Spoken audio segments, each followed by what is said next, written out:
ایک بہت بڑے بادشاہ تھے، کرمان کے بادشاہ. شکار کا بہت شوق تھا. ایک دن شکار کرنے کے لیے نکلے.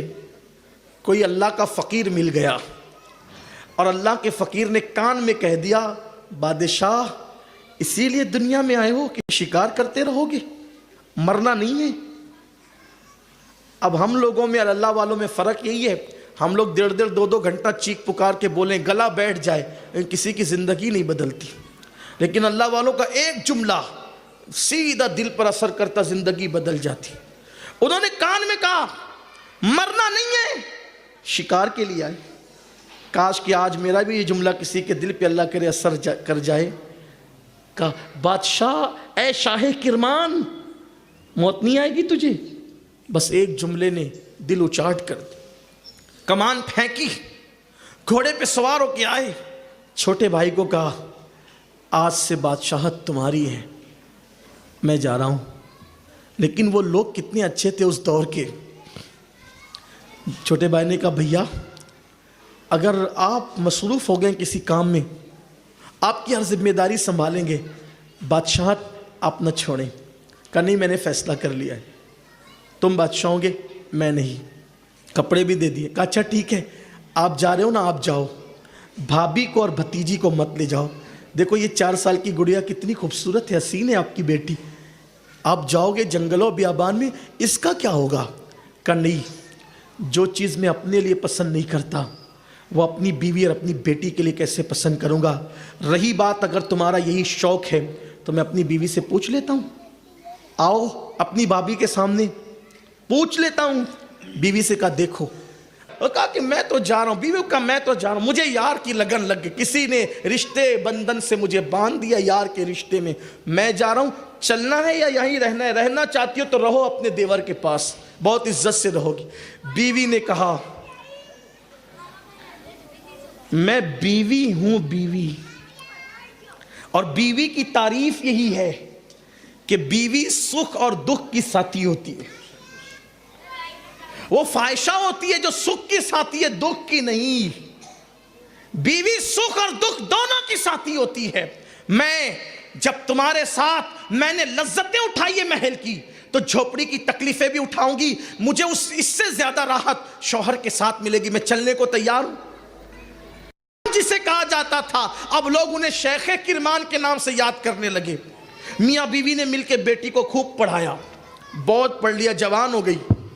ایک دن بادشاہ کا بھتیجا، اس کے بھائی کا بیٹا، جس بھائی کا انتقال ہو گیا تھا، خبر بھی نہیں تھی، پتہ ہی نہیں تھا کہ کہاں ہے بادشاہ، شاہ کرمان کہاں ہے نہیں پتا تھا. انتقال ہو گیا بھائی کا، بھتیجا بادشاہ بنا، شکار کے لیے آیا، جھوپڑی دیکھی، اجازت لے کے اندر گیا تو پہچان لیا چچی کو، چچا کو، بہن کو. لیکن جیسے ہی جوان بہن پہ نظر پڑی، چچا کی بیٹی پہ، سوچا ارے یہ تو جوان ہو گئی، میری بھی شادی نہیں ہوئی، چچا سے ہاتھ مانگ لیں. ہمت نہ ہوئی تو اس طرح کہا کہ چچا آپ کے بھائی کا انتقال ہو گیا، بادشاہت پھر آپ کی طرف دینے کو تیار ہوں، لیکن آپ کو اب میں جھوپڑی میں رہنے نہیں دوں گا، آپ محل میں چلے. کہا بیٹا اس جھوپڑی میں رہنے کی لذت یار کے پیار کے ساتھ اگر تجھے پتہ چل جائے تو تو بھی یہیں آئے. وہ دنیا میں وہ نہیں ہے جو اس دنیا میں ہے. بہرحال وہ نہیں مانا تو انہوں نے بھی کام نہیں آتے. بہرحال ہمت نہیں ہوئی تو پھر ماں کو بھیجا اپنی. ماں نے آ کر سیدھے کہا کہ آپ کی بیٹی کا ہاتھ چاہیے، میرے بیٹے کو پسند آ گیا. آپ کی بیٹی دونوں ایک دادا کی اولاد ہے، چچا کے رشتے سے ایک دوسرے کے بھائی بہن بھی ہے، بڑی اچھی گزرے گی. اس جھوپڑی سے نکال کر بیٹی کو محل میں بھیج دے پھر سے. انہوں نے کہا ایک کام کریں، 3 دن کے بعد آنا، سوچوں گا. ان 3 دن میں شیخ کرمان نے، اب ذرا دھیان دے خاص طور پہ خواتین، بچیاں، شیخ کرمان نے سوچا کہ کیا کروں. تو جس مسجد میں نماز کے لیے جاتے تھے اس مسجد کا مؤذن بڑا نیک تھا، اس کے پاس گئے اور کہا بیٹے شادی کرو گے؟ کہا حضور میرا تو کوئی گھر ہی نہیں ہے، میں کیا شادی کروں گا، 2 روٹی کماتا ہوں، صبح شام کھاتا ہوں، رات دن اللہ اللہ کرتا ہوں، 2-3 گھنٹے کے لیے گھر مسجد سے نکلتا ہوں 2 روٹی کمانے کے لیے، میری شادی. کہا بیٹے اگر چاہو تو ہو سکتی. کہا کس کے ساتھ؟ میری بیٹی. حضرت آپ کی بیٹی محل میں پلی ہوئی ہے، اگرچہ آج آپ کہیں اور رہتے ہیں لیکن اس کا مزاج اونچا ہوگا, وہ برداشت نہیں کرے گی. کہا سن, اگر تو چاہتا ہے تو میں اپنی بیٹی کا رشتہ تیرے ساتھ کر دوں گا. کہا مخمل میں ٹاٹ کا پیوان ہو جائے گا, نبھے گی نہیں. کہا میں اپنی بیٹی کو خوب جانتا ہوں, بڑی نیک ہے, پارسا ہے, متقی ہے, قناعت ہے, زہد ہے, سب ہے. میں نے اس کو پڑھایا ہے بیٹا, اس کے دل میں اللہ کا خوف ہے, وہ تیرا ساتھ دے گی. المختصر 3 دن کے اندر نکاح کر دیا, نکاح کر دیا. اب 3 دن کے بعد جب ان کی بھاوا جائی تو کیا ہوا, وہ راز داستان رہنے دیجئے, اصل عنوان یہ ہے. نکاح کر دیا, کرائے کا مکان مؤذن کے لیے لیا, اور اپنی بیٹی پر دوپٹہ ڈال کر خود ہی پہنچا دیا. میں سمجھتا ہوں کہ 3 دن میں رشتہ بھی ہو جانا, شادی بھی ہو جانا, یہ مسلمانوں کی روایت تھی. اب تو 3 دن تک نہیں بلکہ ہفتے بھر تک تو صرف شادیاں چلتی ہیں. دیکھنے دکھانے کا ماحول سال 1.5 سال تک چلتے رہتا ہے. اور دیکھنے کون آ رہا ہے؟ جو ابھی شوہر نہیں بنا اس کا بھی دوست, اس کے ماموں کا بیٹا, اس کے چچا کا بیٹا, اس کے خالوں کا بیٹا, سب آ رہے ہیں دیکھنے کس کو, لڑکی کو. اور ہو گیا رشتہ تو ہو ہی گیا, نہیں ہوا تو پھر وہ خود شوہر نہیں ہوا, وہ خود شوہر نہیں ہوا, وہ خود اجنبی نامحرم ہے. اس کے دوستوں کے سامنے تم اپنی بیٹی کو کیسے لا کر کے بٹھا دیتے ہو؟ شرم نہیں آتی؟ کیا دین کے پرچے اڑا دیے. رونا یہی ہے کہ علم نہیں ہے. ایک خاندان میں رشتہ ہو رہا تھا, بیچ میں میں بھی تھا. لڑکی والوں سے کہا گیا کہ ذرا فوٹو بھیج دینا تاکہ پہلے ہم دیکھ لیں تو اس کے بعد جو ہے وہ پھر آئیں گے, ایسے آنا اچھا نہیں لگتا. خاندان والوں نے کہہ دیا کہ بھئی ہم اپنی بیٹی کو بغیر شادی کے رکھ سکتے ہیں لیکن نامحرموں کے موبائل میں ہم اپنی بیٹی کا فوٹو نہیں دے سکتے. یہ بھی ایسے بھی لوگ آج دنیا میں موجود, میں خود گواہ ہوں اس کا. یہ ہے, اگر تقدیر میں لکھا ہوا ہے رشتہ ہو کے رہے گا, رشتوں کے لیے اتنے نیچے مت گرو کہ شریعت کی حدیں ہی توڑ دو. شادیوں میں فضول خرچی مت کرو, حرام کام مت کرو, ڈی جے مت بجاؤ, باجے مت بجاؤ. ہمارے مذہب میں ناچ گانے کا کوئی تصور نہیں ہے. تو جب ادھر بیٹی کو شیخ کرمانی نے شوہر کے گھر پہنچا دیا, چلی گئی. وہ چراغ جل رہا تھا, جلتے ہوئے چراغ میں اس لڑکی کو ایک سراہی نظر آئی. سراہی کے اوپر ایک روٹی رکھی ہوئی تھی ڈھک کر, گویا کہ پانی روٹی سے ڈھکا ہوا تھا. لڑکی نے پہلا سوال اپنے شوہر سے کیا, میرے سرتاج یہ کیا ہے؟ کہا یہ روٹی ہے. روٹی کیوں ہے؟ کہا کہ 2 روٹی کمائی تھی آج بھی ہر روز کی طرح, ایک ابھی کھا لی ہے اور ایک صبح کھائیں گے.